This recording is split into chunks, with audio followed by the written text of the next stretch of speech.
once upon a time, in a glade where the grass grew soft and the stars liked to gather low in the sky, there lived a little bear with ears as round as dandelion puffs and paws that were always just a bit too curious to stay still.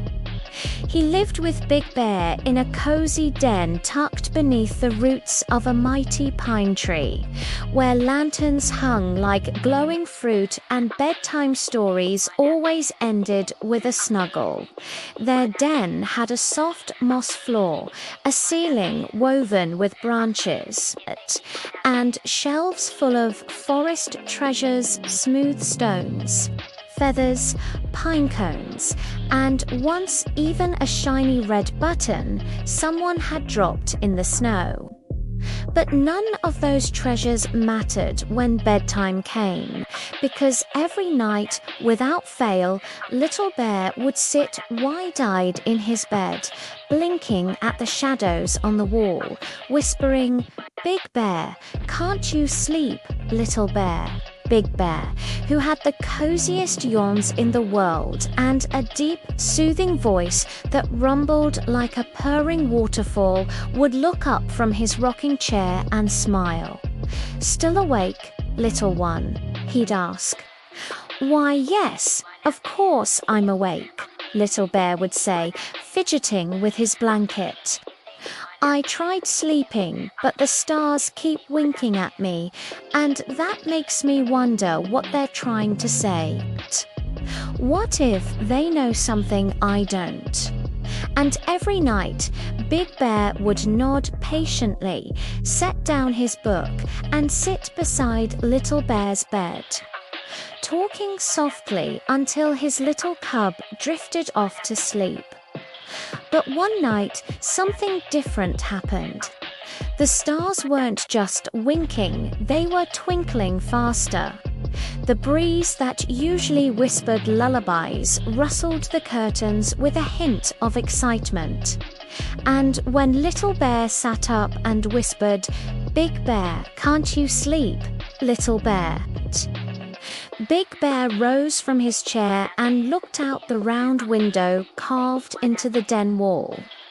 Then he smiled, the kind of smile that meant something truly special was about to happen.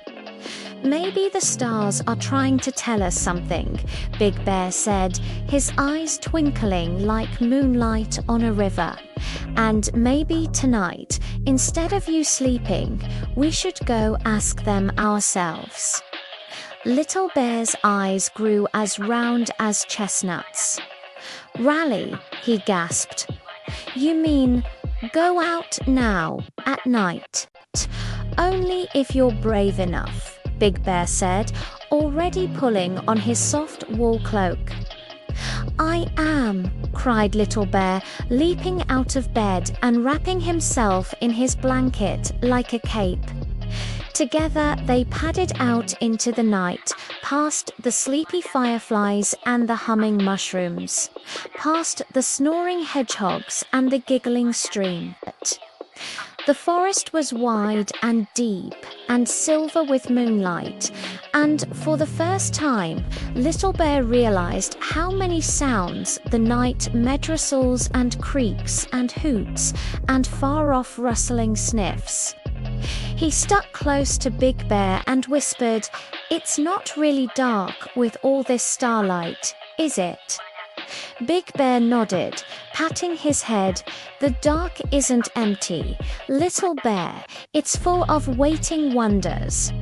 They followed the twinkling stars through the trees until they reached a hill that touched the sky. At the very top sat an old telescope polished from years of stargazing, and beside it a creature Little Bear had only heard about in bedtime's Reza, Starkeeper wrapped in robes that shimmered with constellations and wearing spectacles that reflected galaxies. The Starkeeper was carefully sorting stars into jar-steamy glimmering lights labeled hope, dreams, wishes, and mystery. Well, the star keeper said kindly, "What brings a little bear out of bed on a night like this?" "I couldn't sleep," Little Bear admitted. "I think the stars were trying to say something." "They were," the star keeper said, handing him a tiny jar labeled Curiosity. "They were calling for someone like you." Little Bear's paws trembled as he took the jar. "Why me?" "Because while most creatures sleep, a few are born with wondering hearts, and wondering hearts make the best listeners for star whispers." Then the star keeper pointed to a map made entirely of silver threads.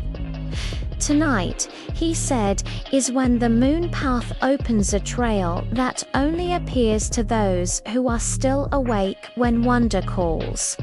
If you follow it, you'll find out what the stars want to show you." Little Bear turned to Big Bear, who only smiled and nodded. "Go on, little one, I'll be right behind." The moon path shimmered under their paws, a trail of silver dust winding between the stars like a glowing river. Along the way, Little Bear met a cloud who told bedtime jokes, a comet that did loop-the-loops just to make him giggle, and a wise old owl who flew alongside them, sharing riddles only Little Bear could answer. The deeper they went, the quieter the universe became, until finally they arrived at the cradle of dreams, a hidden place at the very edge of the sky, where all the dreams in the world were born before floating down to sleeping creatures below. It was the most peaceful place Little Bear had ever seen. Giant bubbles drifted gently through the air, each one holding a dreamsome silly, like dancing socks and giggling giraffes. Others gentle, like warm hugs or cozy rain. A crystal pool reflected the dreams as they passed, and at the center, the moon herself floated above a moonflower bed, humming a lullaby too old for words. The moon opened one eye and smiled. "Welcome, Little Bear. I heard you couldn't sleep." Little Bear blushed. "I tried, but I kept thinking about the stars. I wanted to know what they were trying to say." The moon nodded. "They wanted to remind you that night isn't just for sleeping. It's for dreaming, and not just the dreams you have after you fall asleep, but the ones you carry with you, the dreams that flutter in your heart, the ones that sparkle in your thoughts, the ones that make you ask, what if?" Little Bear sat very still. "So, it's okay that I can't sleep sometimes." The moon chuckled softly. "Of course, Little Bear. Sometimes the most magical nights begin with 'Can't you sleep?'" She leaned down and kissed the top of his fuzzy head. "Now that your wandering heart is full, I think you'll find the dreams waiting for you." Little Bear yawned for the first time that night. A big, sleepy, satisfying yawn. He looked up at Big Bear, whose eyes were warm with pride. "Ready to go home?" Big Bear asked. Little Bear nodded. "I think I'm sleepy now." And just like that, the moon path curled back through the stars, past the owl and the comet and the chuckling cloud, past the star keeper and the telescope, past the hilltop and the glowing glade, all the way home to the cozy den beneath the roots of the pine tree. Big Bear tucked Little Bear back into bed and pulled the blanket up to his chin. The stars outside still twinkled, but now they looked like they were waving goodnight. Little Bear blinked once, twice, and then whispered, Big Bear: Yes, little one.